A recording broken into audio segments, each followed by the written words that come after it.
Hi everyone, welcome to another video of our PTE writing workshop. Now in this video, I'm going to talk about one very common question when it comes to writing essays. This question is, how do you go by topics, or how do you write essays on topics that you have no idea about, or maybe a topic that you have no interest in?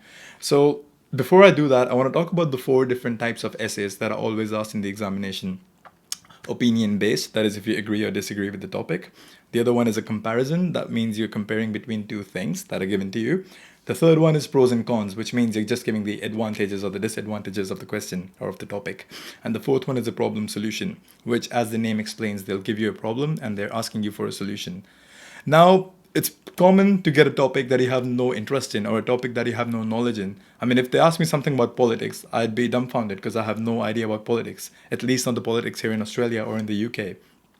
What do I do if a question like this is asked? Now, just to jump into this topic, I will be doing a mock essay. So let's just pick a question that I personally feel a lot of students find difficult. Now, the essay topic is, some say that in today's world, the value of humanities has been eclipsed by the necessity of preparing for specific wealth-producing careers such as medicine. What is your opinion about a role in today's changing world for the study of humanities? Now, before I do that, I hope you all know that the word limit for the essay is 200 to 300 words. Do not write 199 words. Do not write 301 words. That's the easiest way to lose marks. And I'm sure you don't want that. Well, the good news is when you're writing your essay in the PTE examination, there is a word counter down at the bottom. So you don't have to count word for word how much you've written. Now, coming back to the topic. So the first task to find out is, what kind of an essay is this? So remember, we spoke about the four different kinds of essays. Now we need to identify. So the last line of the question is, what is your opinion about a role in today's changing world for the study of humanities? That pretty much gives it away. They're looking for your opinion. They want to know if you agree or disagree with this whole thing. But wow, that's pretty much the only word that I'm interested in this essay. What do I do now? I go back to the heading and see for more words that I have interest in or words that I can understand and, relate with. So what kind of words are they? How about wealth-producing careers, medicine, doctor? These words ring a few bells, don't they? So now what I'm going to do is, I'm going to think of 5 to 7 key points on why I think that medicine or doctorate is a good career path, or why someone would want to become a doctor. Let's think of 5 or 7 key points, not more, just 5 to 7. Number 1, more money. Yes, doctors do make more money than a lot of other professions, and I'm pretty sure whoever becomes a doctor has at the back of their head that yes, one day I will be making good money. So let's make that our first key point. Key point number 2, respect in the society. Yes, doctors are pretty much respected in the society as well. They're seen as lifesavers in a lot of countries. And so, yes, I think respect is number 2. Number 3 is the satisfaction of saving lives. A lot of people want to become doctors because they love saving lives and helping people. They see it as a form of social work. So, which is why we'll put that at number 3. Number 4 is better lifestyle. Now, because they make more money, they're able to have a good lifestyle for themselves. And not just the money, because of the knowledge that they've gained from studying medicine, they know what's good for them and what's bad for them. And that makes it easier for them to lead a healthy lifestyle. Number 5, less working hours. Now, doctors, it again comes back to the fact that they make more money, which means they work for less hours, fewer hours, and can spend more time doing the things they love. If they love doing anything other than medicine, that is. And apart from that, there could be any other key points that you might come up with, which you're more than welcome to write when you practice for this mock essay. Now that we have our key points with us, let's just start off by writing an introduction. If you don't know how to write an introduction, feel free to check the PTE Toolkit section of our portal. That will help you with how to come up with the perfect introduction for an essay. In this instance, the intro would look something like this. Recently, the urgency of preparing for specific wealth-producing careers such as medicine has overshadowed the value of other degrees. A substantial number of individuals believe that studying medicine is of paramount importance. In my opinion, in today's world, I think we need more doctors than ever. And that's the introduction that's out of the way. If you see carefully in this introduction, I haven't spoken much about humanities or other degrees or anything of that sort that were given in the heading. I'm just presuming that I did not understand anything in the heading except for medical careers or doctorate and stuff like that. So once I've written that introduction, now comes the main idea, the body of the essay. Now, if you remember from our last video, we discussed that the body is one single big paragraph in an opinion-based essay. I'd like to start my essay something like this. I'd like to start my body with something like this. Firstly, doctors make a lot of money. which is why it is highly appealing to students who have just finished high school. Given that some people say money doesn't buy happiness, but I believe it does offer a sense of security, and everyone prefers having a secure future. Now, if you see what I did there, I've spoken about why doctorate or why medicine is a good thing. I've used my first key point, which was just 2 or 3 words, to frame the whole sentence. So always make sure the key points that you write are short and concise, and they're only used as a reference to help you write the full sentence. In addition to the money, doctors are highly respected in the society. Not only is medicine one of the oldest professions, but it is also arguably the most respected in any society, as it is associated with the betterment of health and saving lives. There you go, that's just my second key point. I've now used 2 key points. Now, the next thing to keep in mind is that it is very important that if I start the body of my essay with firstly, I also write a secondly. Thirdly and fourthly after that are your choice. If you want to write a thirdly, a fourthly statement, that's totally up to you. But if you do write a firstly, there needs to be a secondly. The secondly could be the last sentence of the body of the essay, but it has to be there. Let's continue with the body of our essay. Secondly, doctors have an increased sense of satisfaction by serving their society and saving lives. Everyone loves to be a hero, even if it is for one day. Doctors get to do this on a daily basis and are the sweethearts of the community. Now, because doctors make a lot of money, they can get away with spending fewer hours at work, enabling them to spend more time with the family. There it is. I've used 2 more keywords and I've come up with a pretty solid body. Always remember that the key points or the keywords will only help you as a reference. They're a source of reference, but not the essay on the whole.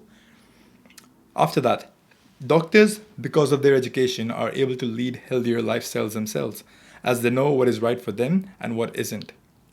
This may include diet, exercise, lifestyle, smoking, alcohol ingestion, and even socializing with the right people. Now, after I've written that, I've actually completed the body of my essay. Always remember, it is recommended to write 1 paragraph for the body of your essay. Although if you'd like to write multiple paragraphs and make it look like a passage, you're more than welcome to do that as well, as long as you're confident. Now that we've written the body, the introduction and the body that is, we go to the final bit of the essay, that is the conclusion. To conclude, I profoundly believe that the positive aspects of high-earning careers like medicine outweigh other degrees.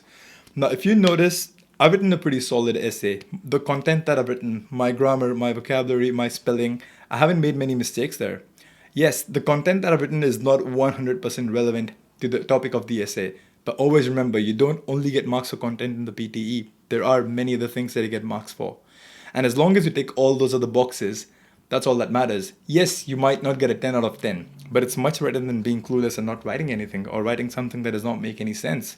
You might still end up getting an 8 out of 10 if you just put in an attempt like this. So make sure that never leave the answer blank. Now, speaking of the other things, which is like what are the traits on the basis of which you get marks in this essay? Now, considering this example where you're writing an essay on a topic that you have no idea about, and you've written a fine essay, but it's not 100% what the topic is or what they ask for. Always remember that you get marks for 7 things in the PTE Write Essay task. Number 1 is content. So content obviously means that whatever you've written is relevant to the topic. Now, in this case, let's just consider if your essay is like absolutely well written. Let's say you get a 7 out of 10 in the content. Then comes form. Form, as we discussed, it's pretty straightforward. Don't write 301 words. Don't write 199 words. Between 200 to 300 words. That's pretty much all that form means. Then we come to the development, structure, and coherence. What this basically means is how good are you at framing sentences and writing this essay. So if you're writing an introduction first, then you write the body, then you write the conclusion, that pretty much shows that you have a good sense of development, structure, and coherence. Don't write the conclusion first, then the body, then the introduction. That shows that you have no sense of development, but I'm pretty sure none of you do that. Then we come to the grammar. Grammar is pretty self-explanatory what it means. Put your commas in the right places. Put your full stops where they belong. If you're writing any quotes, make sure you put inverted commas and all those things. That's pretty much what grammar is. Another very common grammatical error that I've seen in students is when they put a full stop, always make sure you put a full stop next to the last word or the last alphabet of the word. Don't write the word, then space, full stop. No. Finish the word, then a full stop right there. Or finish a word, comma, right there. After you finish a word, don't leave a space and then put a comma or a full stop. That's grammatically incorrect. However, after you put a full stop or a comma, leave a space and then start the next sentence or the next word. Okay? Then comes general linguistic range. What this basically means is what they want to see is how good is your control or your command over the English language. What they want to know is, or how they test this is, how are you able to explain your ideas? You've heard this a lot of times. People, when they're talking, they say, you know what, I have a great idea, but I just don't know how to explain. That's one very common example of, not having a general linguistic range or not having a good linguistic range. So what they want to see is that even if you have a great idea, let's just say you have a brilliant solution for the COVID-19 pandemic, but if you're not able to put it to words, that means you lack general linguistic range. Vocabulary range. Again, what that means is how many synonyms you're able to use. If you're writing the essay, don't write the same word over and over again. That shows that you don't have a very wide range of vocabulary. So to make sure that you show them that you have good vocabulary skills or that you have a wide range of vocabulary, try using synonyms of the same word. As a rule of thumb, I say don't write one word more than 5 times in an essay. Then we come to spellings. Again, spelling pretty self-explanatory. What that means is that when you're writing words, make sure you spell them correctly. Now, if you write, for example, the word is shoe, and if you end up writing shoes instead of shoe, that might not affect your spellings, but that will affect your grammar. However, if the word shoe, which is spelled S-H-O-E, if you end up writing S-H-U or S-H-E-O, you will surely lose marks. Alright, so now we've also gone through the 7 things for which you get marks. Well, the good news is that 95% of the times you only get 1 essay and 2 summarized written text exercises in your writing task. However, it is very, very rare, but it is possible. It is definitely possible that you might get 2 essays for the PTE examination. Although that does not happen very commonly, but it can happen. So always be prepared for that, and wish you the best. Thank you.